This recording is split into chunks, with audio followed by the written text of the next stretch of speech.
So hello everyone, welcome to Traders Den. आपको पता ही है कि हम बेसिकली आफ्टर मार्केट जो भी हुआ मार्केट में वो एनालाइज करते हैं। कल कहाँ मार्केट जा सकती है उसे भी एनालाइज करते हैं, तो आप सबको काफी कुछ सीखने को मिल सकता है। माफी चाहूंगा, मेरा गला खराब है आज, बट फिर भी चलो हम वीडियो तो रिकॉर्ड ही कर रहे हैं आप लोगों के लिए। सो आज लॉस से शुरू करते हैं। ठीक है। तो ओवरऑल अपनी जो कल डिस्कशन हुई थी, सामने आपको दिखाई दे रहा होगा निफ्टी पर कि मैं तभी तेजी के लिए प्ले करूंगा जब मार्केट 300 के ऊपर ओपन होगा। राइट। वैसा ओपन तो नहीं हुआ था और ना मार्केट में ऊपर सस्टेन किया। मैं छोटे टाइम फ्रेम पे दिखाता हूँ एक बार। राइट। कि ओवरऑल सिचुएशन क्या बनी। ये मार्केट ओपन हुआ, ओपन होने के ऊपर गया, ऊपर जाने के बाद कोई सस्टेनेबिलिटी नहीं थी, तो फिर मार्केट ने उसको फिर जो क्लियर अपना था कि एक बार अगर लोड उठेगा तो फिर मैं नीचे में 24,000 तक देखता हूँ, बिल्कुल फिर बेयरिश साइड पे प्ले करेंगे। वो सारी सिनेरियोज वैसे के वैसे बैठे। बस अंतर इतना रहा कि जिस प्रीमियम की मोमेंटम की एक्सपेक्टेशन थी वैसी नहीं रही। जिस कारण से दिक्कत ये बनी कि ओवरऑल जो मेरा लॉस हो 1.42 लाख के आसपास है, जो कि बेसिकली 0.4% ऑफ द कैपिटल के आसपास आ रहेगा। अभी हाल के लिए जो दिक्कत बनी मैं वो शेयर करना चाहता हूँ कि ओवरऑल सिचुएशन ठीक है, मतलब ये नुकसान हुआ कैसे। तो ओवरऑल मॉर्निंग में इस वाले पॉइंट ऑफ टाइम तक तो मेरे को प्लस ही था, कोई दिक्कत नहीं थी। ये डाउनफॉल वाला मूव भी मैंने कैप्चर कर लिया था, तो मैं ऑलरेडी इससे आउट था। जो भी प्रॉब्लम हुई वो इस वाले जोन में मैंने छोटे छोटे स्टॉप लॉसेस लिए। अब वो छोटे छोटे स्टॉप लॉसेस ऐसे थे कि I was like continuously shorting the straddles, but आज प्रीमियम इस हिसाब से रेट किए थे कि देयर वाज नो डीके। तो आप जब स्ट्रेडल शॉर्ट कर रहे थे तो आप बुलिश बायस से कर रहे थे या हमेशा बेरिश बायस पे? बुलिश बायस पे था, देखा था मैं 24,000 के ऊपर 24,000 और 24,100, जैसे उस वक्त भी बिल्कुल एंड का स्ट्रेडल में मैं बुलिश बायस पे ही था। इस वाले पॉइंट ऑफ टाइम पे कि मेरा अंदाजा जो था वो 24,000 के ऊपर ही एक्सपायरी का था। तो उसके हिसाब से जो लास्ट वाला पॉइंट था, जो मैक्सिमम लॉस हुआ मेरा, मैं मान के चलता हूँ वो लास्ट वाले पार्ट में ही हुआ, नहीं तो otherwise I was like under control.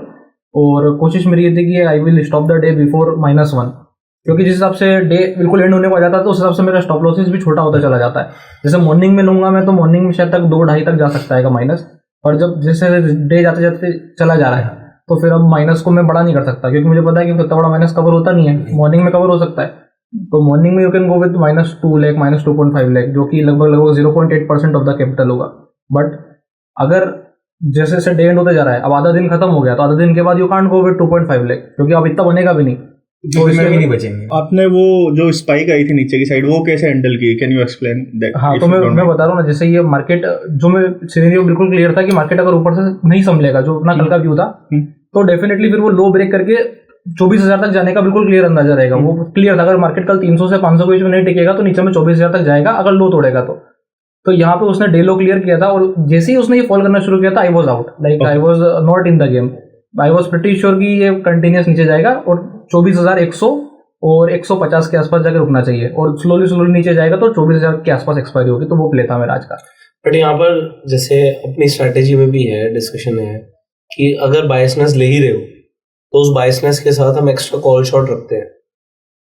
So out होना कोई प्रॉब्लम नहीं है, बट आज एक्स्ट्रा कॉल शॉट भी नहीं था। कॉल शॉट इसलिए नहीं थी क्योंकि कॉल का प्रीमियम घटने को तैयार ही नहीं था। जैसे मार्केट जब इतनी स्पीड से नीचे जाता है ना, तो सबसे बड़ी प्रॉब्लम ये होती है कि there is always a chance of V shape recovery, क्योंकि एक्सपायरी वाला डे था, बिल्कुल मंथ की लास्ट एक्सपायरी। मेरे हिसाब से पूरे दिन तेरे मन में वही बायसनेस था, इसलिए तू 100 बार प्ले कर रहा था। तो मैं 100, 150, 50 वो बार प्ले था। वो मैं देख रहा था कि ऊपर की साइड वो बायसनेस है कि इतना गिर गया वो रिकवर मारेगा, इतना गिर गया रिकवर मारेगा और मैं पैसे बना लूंगा, कुछ ऐसा था। ओवरऑल मैं देखो डायरेक्शनल ट्रेडिंग में करता हूँ, ईमानदारी की बात है, डायरेक्शनल ट्रेडिंग में कर रहा हूँ, तो डायरेक्शनल ट्रेडिंग के लिए मेरा व्यू बिल्कुल क्लियर होता है कि मेरे को डायरेक्शन फाइंड आउट करना जरूरी है। अगर नॉन डायरेक्शनल ट्रेड कर रहा हूँ तो नॉन डायरेक्शनल के लिए फिर वही है कि आप एक सिस्टम के साथ में through out the day working करोगे तो फिर वो नॉन डायरेक्शनल ट्रेडिंग होती है कि मैं हर समय नॉन डायरेक्शनल होता हूँ। मेरे साथ ऐसा नहीं है। आज मैंने यहाँ पे ऑप्शन बाइंग भी करी, 2 times I have tried option buying, और उसके बाद उसमें बहुत सारे और सिनेरियोस थे। तो क्या रहा तेरा ऑप्शन बाइंग में आज? ऑप्शन बाइंग में सर ये वाला जो कॉल का मूव था ये मैं पकड़ा था, और put option I have not tried. ये वाला जो मूव आया था ये भी मैं कॉल से बाई किया था, बट इसमें तो मैं नो लॉस नो प्रॉफिट निकला, और इसमें मैंने लगभग जो लॉस हुआ था मेरा मॉर्निंग का उसको कवर कर लिया था। तो बेसिकली इसका MTM स्विंग अगर आप देखोगे तो कुछ इस तरीके से था कि he was in profit, then loss, फिर पूरा लॉस कवर भी किया, फिर 80,000 का लॉस, फिर 20,000 के लॉस पे आ गए, फिर 60,000 का लॉस, कुछ इस तरीके से था। पर लास्ट में एकदम से ठीक है, वो ज्यादा बड़ा नहीं है, बट जो भी है एक्सेप्टेबल है, कोई प्रॉब्लम नहीं। बाकी ऑर्डर्स की अगर बात करें जाए टोटल 443 भाई ये कंट्रोल, मतलब ये कंट्रोल भाई, ये तेरा 80, 100, 120 से फिर 200, 180 हुआ, 200 हुआ, ये कंट्रोल कर भाई।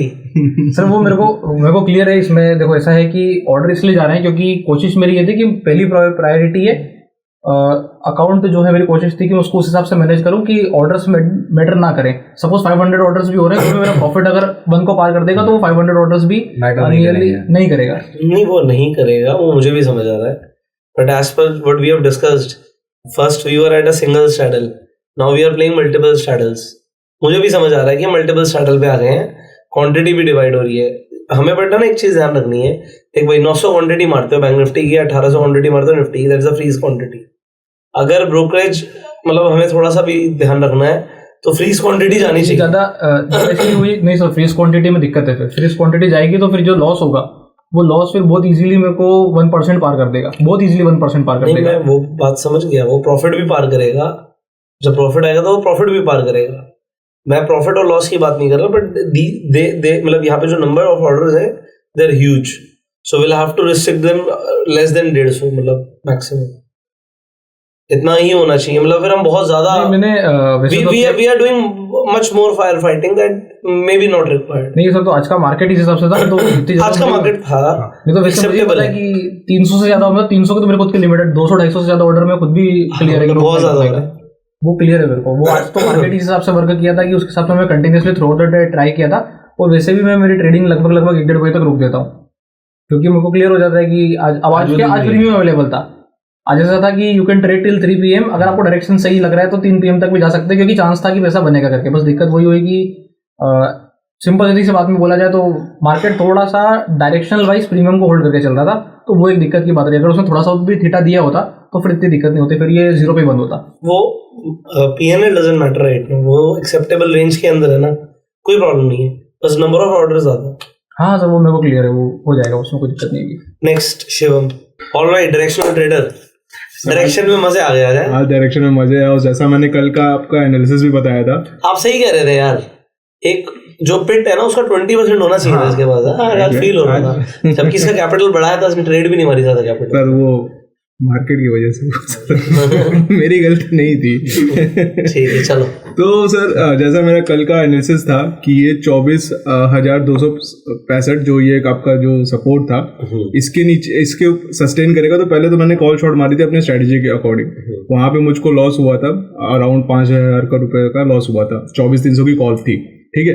फिर जो मैंने पुट शॉट मारी उसमें प्रॉफिट हो रहा था, बट यहाँ पे जाके वो पुट कटी। एक मिनट, दोबारा से, जब तेरा सपोर्ट सस्टेन था, हाँ, तो तूने कॉल शॉट मारी थी वहां पे? हाँ, तो स्ट्रेटेजी में आया कॉल शॉट, तो मैंने कॉल शॉट मारी। अच्छा, ठीक है। सपोर्ट सस्टेन था, तो जब ये वाली लिक्विडिटी स्वीप वाली कैंडल बनी थी, ठीक है, ये सपोर्ट को ब्रेक करके फिर ऊपर आके क्लोज दी, तो मुझे लगा कि हाँ कॉल कटेगी तो पुट में एंट्री होने वाली है। दोनों पहले काट दी थी? नहीं, पहले नहीं काटी थी, वो अकॉर्डिंग टू स्ट्रेटेजी चला सर, ठीक है। तो वो कॉल कटी, 5,000 का लॉस हुआ, तब तक वो ट्रेल भी थोड़ा नीचे आ गया था, ठीक। उसके बाद फिर ये पुट में एंट्री हुई, वो ऊपर भी गई, और यहाँ पे एग्रेसिव पुट शॉट बैठे हुए थे, तो मैं था एंट्री में, बट मेरा ओवरऑल बायस था कि नेगेटिव ही था, क्योंकि अगर देखा जाए डाटा भी जो मैं करता हूँ, तो डाटा में आपका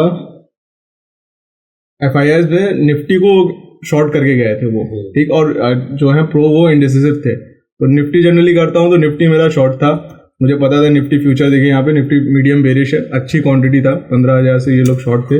मुझे लगा कि हाँ, अब स्ट्रेटजी में जैसे एंट्री आई, तो यहाँ पे क्या हुआ, पहले मैंने 600 बेचा, ठीक है, ये कैंडल में 600 क्वांटिटी में 600 बेचा, फिर उसको मैं 250 ऐड किया, फिर मुझको थोड़ा सा हेज लेना था, लेकिन वो इतनी तेजी से नीचे आ गई, तो मैंने लगा कि थोड़ा प्रॉफिट ही आ गया। चलो, प्रॉफिट ही आ गया। मतलब दूसरा ये भी हो रहा है कि इतना बड़ी मूवमेंट आ गया, अब उसमें फिर से ऐड ऑन करना, फिर वहां से स्पाइक करके तो मैंने रिवर्सल में मैं ट्रेड करूँ, पर रिवर्सल इतना बड़ा कभी आया ही नहीं, और पूरा दिन मैं बैठा रहा उसमें। मुझको उस वाले 24,300 की कॉल में ये वाला प्रॉफिट हुआ था, ये देखिए 56,000 मेरा बुक हुआ था। और आज भी तूने प्लेज का पैसा नहीं लिया? हाँ सर। और फिर तू मुझे कहता है कि पैसे कम है। नहीं सर, आज मैं ये सबसे पहले ये प्लेज वाला पैसा लूंगा। मुझे लगता है मार्केट ने आज सबको काफी परेशान में रखा था, जिनका प्रॉफिट भी हुआ था वो भी काफी टोस पे खड़े थे अपनी की।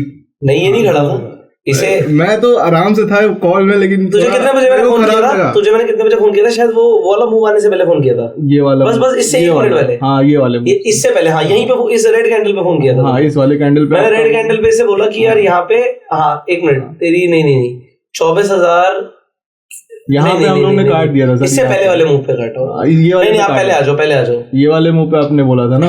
नहीं, अभी एक मिनट मैं बता रहा हूँ आपको। अब वो पहले से वो ऊपर गई है 2 कैंडल्स। हाँ ये इससे भी पहले। हाँ ये अरे यार, और पहले आ जा, तू आ जा। मैंने कितने फोन ही देख लेता हूँ। फोन देख लीजिए। Hi called you man at what time? वो सर जो मूवमेंट आया था तो आप 11 बजे के आसपास फोन किए थे। मैंने तो कुछ बोला, सबसे पहला 11 बजे आया था कि आपने पूरा क्वांटिटी क्यों नहीं मारा, तो हम लोग का डिस्कशन हुआ था। मैंने बोला सर बहुत तेजी से चला गया था, 850 गई, वो 1200 हाँ, मैंने 11:38 पर फोन किया था। फिर मैंने कहा कोई बात नहीं, बैठा रहे। हाँ 1200 जानी थी, अगर 1200 जाता तो आज ये 75-80 के आसपास ये बुक होता। वो मुझको थोड़ा अखरा कि जब आ रहा है तो फिर मिलता है। मैंने फोन किया है 2:11 पे। हाँ तो जब आ रहा है तो करता है, फिर मैं क्या ही करें। लेकिन ठीक है, फिर यहाँ पे वो कट गया था, हम लोग का ट्रेलिंग कटा कॉल। 1 मिनट पुट में मैंने 2:11 बोला, गलत बोला शायद। तेरे को पहले प्रॉफिट पहले बुक हो गया था ना सर? नहीं, वो वाला फिर आपने 12:30 बजे के आसपास किया था कि भाई अब काट देना। मैं तो व्हाट्सएप कॉल करी थी क्या? हाँ ऑर्डर चेक कर ले, ऑर्डर में हाँ वो दिख जाएगा। ऑर्डर में देख लेता हूँ, ठीक है। जस्ट मूव से पहले तेरे को फोन किया था कि मैंने ट्रेलिंग में 600 जो काटे थे वो मैं देखता हूँ। ये थी ना 600 क्वांटिटी बाय, यही तो है। हाँ ये तो ये 11:40 पे आपका था कि अब यहाँ पे एग्जिट देखियो 11:40 पे मार्केट का थी। ये आसपास ये वाले यहीं हाँ यहीं पे एग्जिट, यहीं पे मैंने कहा कि मतलब अगर एक बार लग रहा है कि तेरा प्रॉफिट कम हो जाएगा, so he was at 50,000 rupees profit at that time. इसकी कैपिटल का 25 लाख यूज कर रहा था, 2% आ रहा था इसे। तो वहां पर हमने यहाँ पे एग्जिट कर दिया। नहीं, 850 क्वांटिटी थी, 600 क्वांटिटी करी और 250 होल्ड करी कि अभी भी नीचे ही लग रहा है, नीचे रहा है, बट अगर स्पाइक आया और 100 पॉइंट भी गया तो 850 क्वांटिटी से बैठा है तो प्रॉब्लम हो जाएगी, तो सब चला जाएगा।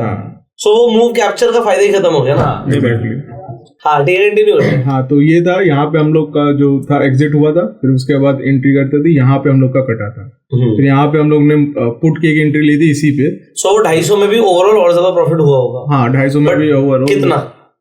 6,000 हो रहा है। 6,000 हो रहा है। हाँ तो फिर पुट की एंट्री ली थी, ठीक है, उसमें कुछ लॉस हुआ, फिर उसके बाद ट्रेड नहीं किया। फिर पुट में कितना लॉस हुआ उसके बाद? 2,000 के आसपास हुआ था। ये देखिए 2,100 चले, ठीक है, और ये हैच का ये गया है, ठीक। तो ये था। अब कल के लिए मैं जो एनालिसिस है, ये पहले तो बता दें कि जो कल एनालिसिस था वो का अच्छा गया। बेसिकली आज निफ्टी ने गैप भी फिल कर दिया।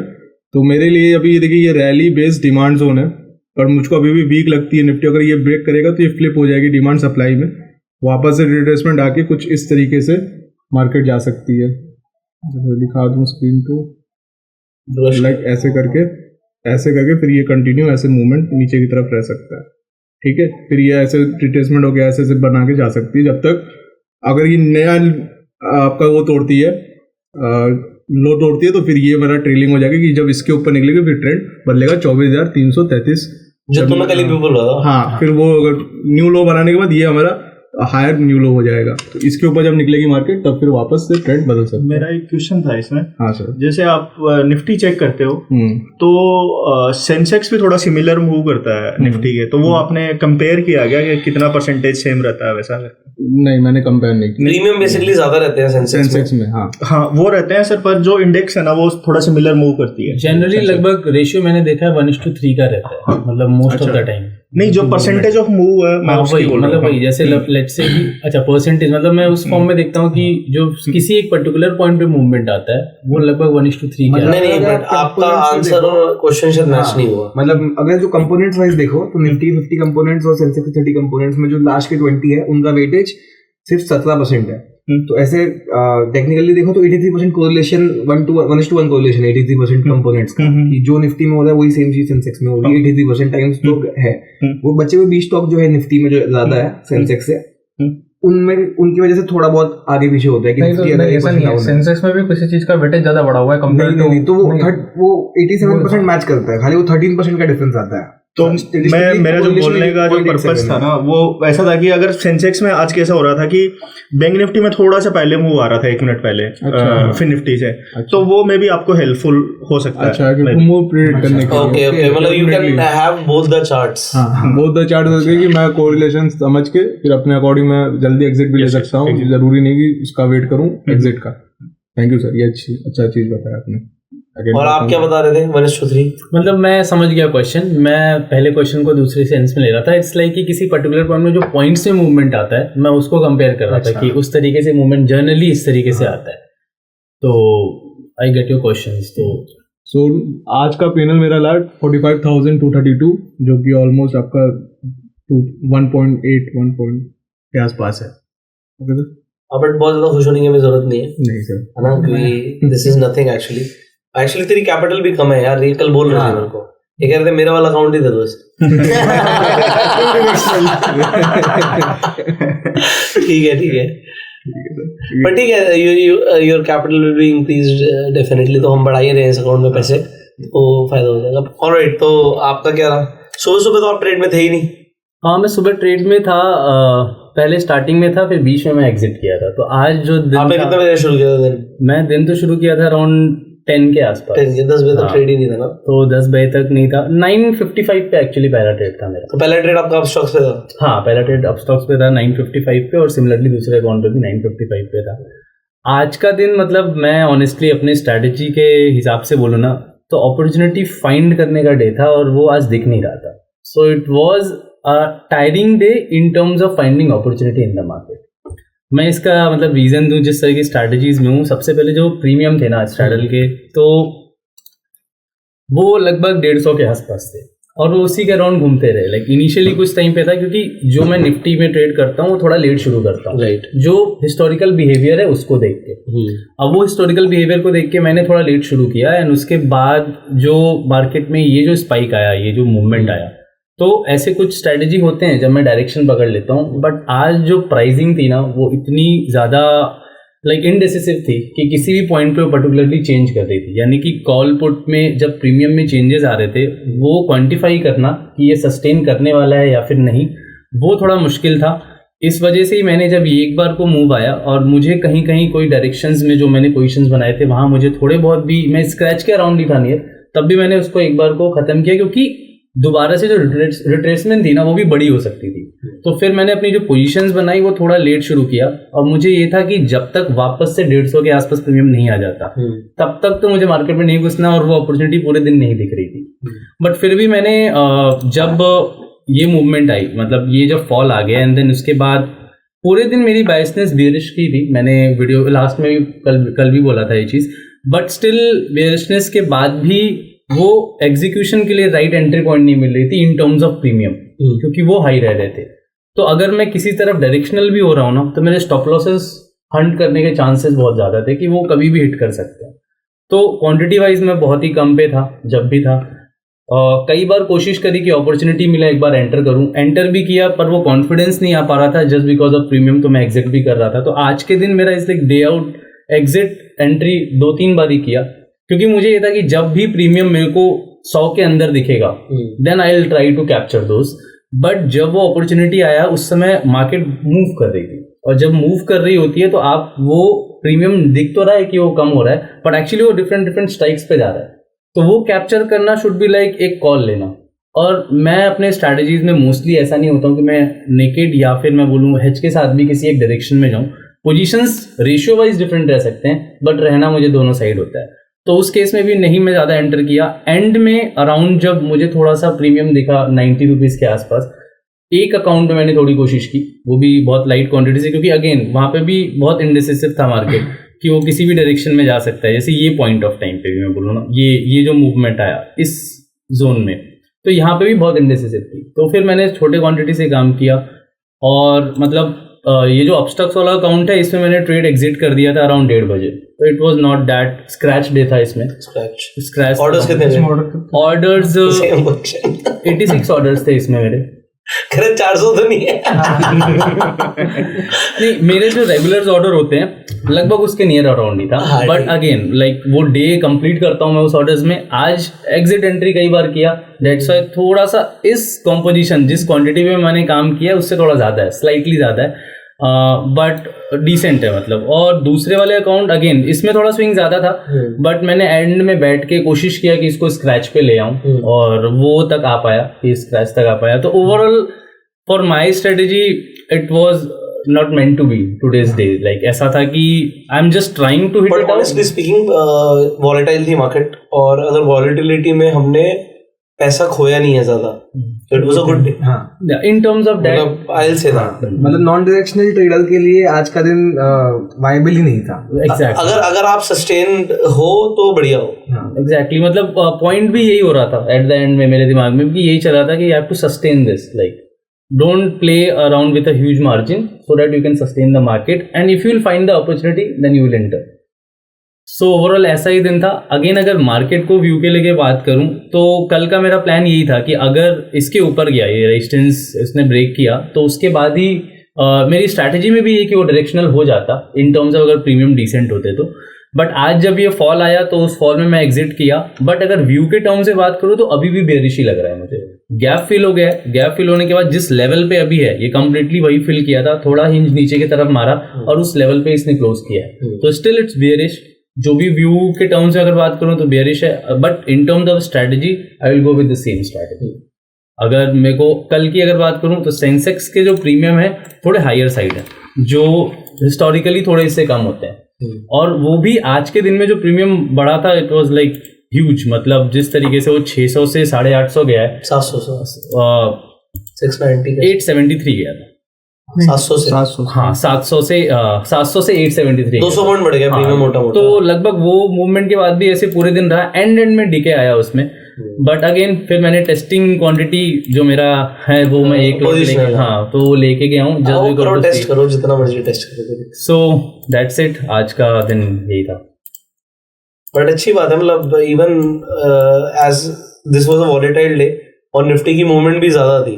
सो अगर निफ्टी 1.5% मूव कर रहा है और नॉन डायरेक्शन में हम सस्टेन कर रहे हैं तो वो बढ़िया ही है. तो आज का दिन काफी टफ डे था. मुझे लगता है कि कोई भी नॉन डायरेक्शनल प्लेयर के लिए this is one of the worst days that can exist in the month. मतलब मुझे लगता है मैं हर महीने प्रिपेयर करके चलता हूँ अपने आप को कि 3 दिन मुझे पता है ऐसे मुझे फेस करने पड़ेंगे, और मेरा पूरा होप यही रहता है कि उन 3 दिनों में मैं कम लॉस करूँ या हो सके, मतलब मेरा ड्रीम पोजीशन होता है कि मैं अगर स्क्रैच निकल पाऊँ तो. क्योंकि मैं जो करने आता हूँ, मतलब I am not well equipped for these markets. As a non directional player आप इसके साथ डील ही नहीं कर सकते. अगर आप कुछ करके पैसे कमा ले रहे हो तो वो फ्लूक है. बट अगर आप वॉलेटिलिटी को, एक नॉन डायरेक्शनल प्लेयर वॉलेटिलिटी को शॉर्ट करता है, और जिस दिन वॉलेटिलिटी बढ़ने ही वाली होती है उस दिन आप शॉर्ट वॉलेटिलिटी करके पैसा नहीं कमा सकते बाय डेफिनेशन ही. तो अगर अकाउंट की बात करें तो कल भी जैसे बताया था कि एक अकाउंट है हमारा जहाँ पे हम कंप्लीटली नॉन डायरेक्शनल रहते हैं. तो हम, मुझे लगता है काफ़ी लकी थे आज कि पूरा दिन हमने सस्टेन किया. अगर ऑर्डर्स देखोगे आप तो करीबन 122 ऑर्डर्स आज प्लेस हुए हैं.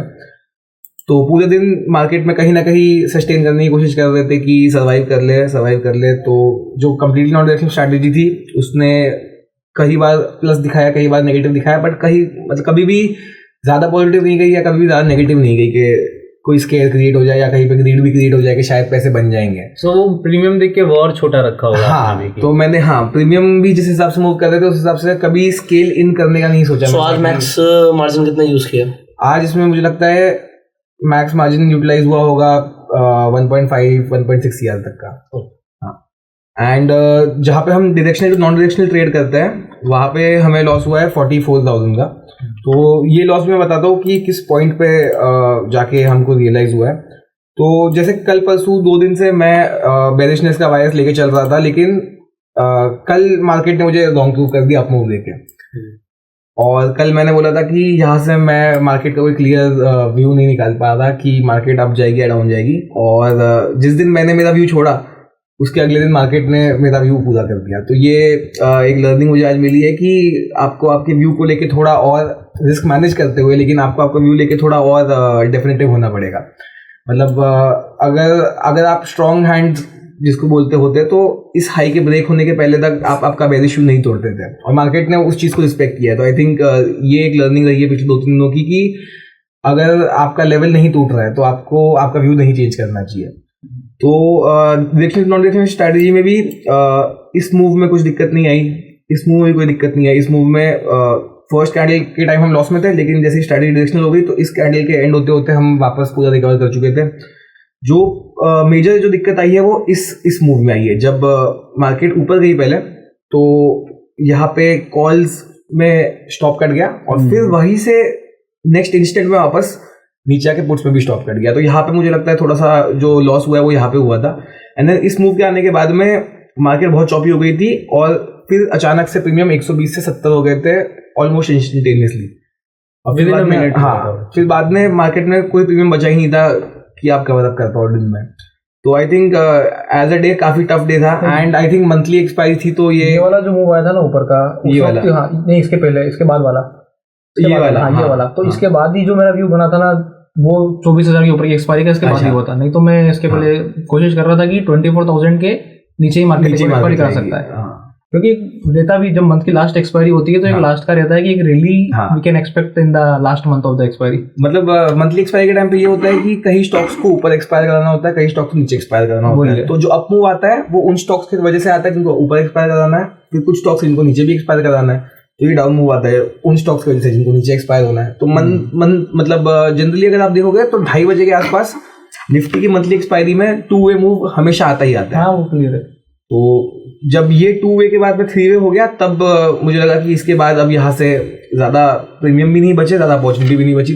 मार्केट तो नीचे एक्चुअली ये वीक भी अगर देखें ना ऑप्शन प्रीमियम काफी ट्रिकी रहा है पिछले 3 दिन। मतलब फिन निफ्टी वाले दिन भी एक ऐसी स्पाइक देखने को मिली थी, मतलब बैंक निफ्टी में भी कल भी एक अच्छा स्पाइक डबल किया था, परसों डबल किया था और सिमिलर ये। तो मुझे लगता है मंथली होने की वजह से भी ना इसमें जो लास्ट मंथली जब भी एक्सपायरी होती है तो थोड़ा ट्रिकी हो ही जाता है। और मतलब जब प्रीमियम बढ़ते हैं उसका मतलब ये होता है कि कोई सिग्निफिकेंट फ्लोज आ रहे हैं, उसी को प्राइसिंग करने के लिए प्रीमियम बढ़ते हैं। तो मुझे लगता है या तो कोई अपने पुराने शॉर्ट्स काट रहा है या फिर अगर यहाँ से मार्केट और ज्यादा बेरिश है तो शायद कोई नए शॉर्ट्स बना रहा है इस पोजीशन पे, इसीलिए जो शार्प मूव्स आ रहे हैं अप और डाउन वाले वो हो रहे हैं क्योंकि कोई एक सिग्निफिकेंट पोजीशन बना रहा है। तो चेंज ऑफ हैंड्स काफी हो रहा है इस जोन में मुझे लगता है। ऑलराइट, आपका कैसा रहा दिन? आज का दिन वैसे पॉजिटिव था मेरे लिए, पर मैं पहले तो सुबह क्या एनालिसिस किया था वो बता देता हूँ। तो मैंने जैसे दिल्ली में FII का डाटा देखता हूँ तो बेसिकली जो क्लाइंट थे वो पॉजिटिव थे, तो उससे ऑब्वियस ये FII नेगेटिव थे। तो ओवरऑल व्यू नेगेटिव था मेरा और ये जो डाटा था वो अग्रेसिव नेगेटिव लेके गए थे। राइट। तो जो मार्केट है वो स्टार्ट साइडवेज से किया था, तो फिर मैं थोड़ा सा कॉशियस था वहाँ पे कि मैं 0.3 नेगेटिव था। एक्चुअली मैं एंटर 916 पे कर गया था, तो जो मेरे ऑर्डर थे 916 पे एग्जीक्यूट हो रहे थे और जो MTM था वो नेगेटिव चल रहा था, 0.23 ऐसा कुछ नेगेटिव चल रहा था, रिकवर हो रहा था, बार बार में नेगेटिव जा रहा था। जो चार्ट का था मेरा ये रेजिस्टेंस बनाया हुआ था 24,350 पे, जो कि कल भी मेरा सेम व्यू था और परसों भी सेम व्यू था, तो यहीं से टेस्ट हो रहा था बार बार में। तो ये इससे ऊपर जाता तो मेरा बुलिश का व्यू था, अदरवाइज मेरा बीरिश का व्यू था। और मैं 940-50 तक यही सोच रहा था कि आज मार्केट साइडवेज हो सकता है, पर उसके बाद जब एक व्यू ये भी था कि मंथली के मूव में काफी सारा सेटलमेंट होता है, तो उस वजह से कि बड़े मूव ऑब्वियसली आएंगे और एक मूव 2 बजे के बाद आता है, एवरेज 2 या 2:40 तक आ जाता है, तो वो मूव भी आया। तो मेरे जो ऑर्डर गए थे मैं दिखा देता हूँ। आज ऑर्डर ऑब्वियसली ज्यादा गए हैं क्योंकि स्पाइक्स ज्यादा थे, तो 916 पे ही स्टार्ट कर देता हूँ। सॉरी, ऑर्डर ऊपर वो 916 से ऑर्डर, हाँ ये 916 पे ही स्टार्ट कर दिए थे मैंने ऑर्डर। तो उसके बाद ये पोजीशंस दिखा देता हूँ। जो MTM है मेरा वो प्लस था, अराउंड 0.85 है टोटल कैपिटल का, और दैट्स इट। किसी को कुछ तो सर जो शार्प डाउन मूव था उसको कैसे मैनेज किया आपने? जैसे कि मैंने लास्ट टू लास्ट वीडियो में एक्सप्लेन किया था कि मूव बड़ा लग रहा था मुझे, और जो मेरी हेज है वो बिगनिंग से अर्ली इन द मॉर्निंग से ही प्लस में चल रही थी 916 से, तो मेरे को लग गया था कि प्रोबेबिलिटी ज्यादा है कि अगर हेजेज में माइनस बिल्कुल भी नहीं दिख रहा तो फिर प्लस में आने के चांसेस ज्यादा है। तो फिर जैसे मूव आना स्टार्ट हुआ तो मेरे उसी टाइम के ऑर्डर करीबन 100-150 ऑर्डर होंगे, तो मैंने प्रॉफिट बुक करना स्टार्ट किया, करता गया, मैं ऑर्डर मारता गया। तो उस हिसाब से फिर अराउंड प्रॉफिट आज ज़्यादा हो सकता था। थोड़ा सा PCVC में थोड़ी मेरी आज प्रॉब्लम थी, उस वजह से थोड़ा सा डिले हुआ सारा काफ़ी कुछ, otherwise day was good for me. तो अगर आपने मैनेज यहाँ पे मतलब यहाँ पे आपने जो ऑप्शंस जो दूरी बना रखी थी हेज की, वो कितने पॉइंट्स आप दूर लेकर के चल रहे थे सवेरे से? आपने निफ्टी से कितने पॉइंट दूरी? तीन मतलब तीन रुपए का ऑप्शन होना चाहिए। निफ्टी से परसेंटेज वैसा दूरी नहीं देखते कि 200 पॉइंट 300 पॉइंट, वो एक्चुअली सिस्टम में प्री डिटरमाइंड रहती है, कई सारे वेरिएंट्स लगे रहते हैं, तो मैं 2-3 रुपए का एवरेज जा रहे थे। ऑर्डर्स तो सारे एल्गो से ही जा रहे हैं। सो आप लोगों को आई होप इन वीडियो से लर्निंग मिलती होगी। बेसिकली यहाँ पर ज़्यादातर लोग एल्गो बेस्ड ट्रेडिंग करते हैं। डेफिनेटली कुछ चीज़ें हैं जो हमें देखनी होती है मार्केट में। तो अगर आप लोग स्टॉक मार्केट को डिटेल में सीखना चाहते हैं, जो स्क्रीन पर नंबर आ रहा है, इस नंबर पे आप कॉल कर सकते हैं, जिससे आप stock market step by step सीख पाएंगे। बाकी आप इस वीडियो को शेयर कीजिए मैक्सिमम लोगों के साथ। अगर आपके कुछ सवाल है आप कमेंट्स में पूछ सकते हैं। अगर आपको एक एल्गो ट्रेडिंग सॉफ्टवेयर चाहिए तो इसके लिए एक अलग नंबर है, इस नंबर को आप नोट कर लीजिए। इस नंबर पे आपको व्हाट्सएप पे हाई भेजना है, आपको स्टेप्स मिल जाएंगे जिसके थ्रू आपको एक algo trading software free of cost मिल सकता है। बाकी हम आपसे मिलेंगे अगली वीडियो में, तब तक के लिए सब्सक्राइब कर लीजिए इस चैनल को, बेल आइकन पे क्लिक कर दीजिए जिससे आने वाली एक भी वीडियो आप मिस ना करें। एंड हम आपसे मिलेंगे अगली वीडियो में। Till that time you go self made and जय हिंद।